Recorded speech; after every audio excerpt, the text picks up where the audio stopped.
ବାପା ମା ମାନେ ପାଠ ପଢେଇବା ପାଇଁ ଦୂର ଦୂରାନ୍ତରେ ଛାଡି ଦଉଛନ୍ତି।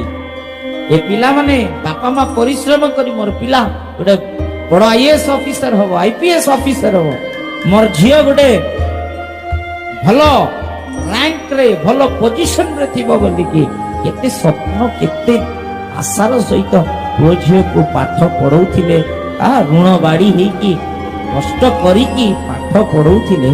ଆଜି ଏ ପିଲାମାନେ ସିଟିରେ ଯାଇକି କଣ ହେଇଛନ୍ତି ଜାଣିଛନ୍ତି?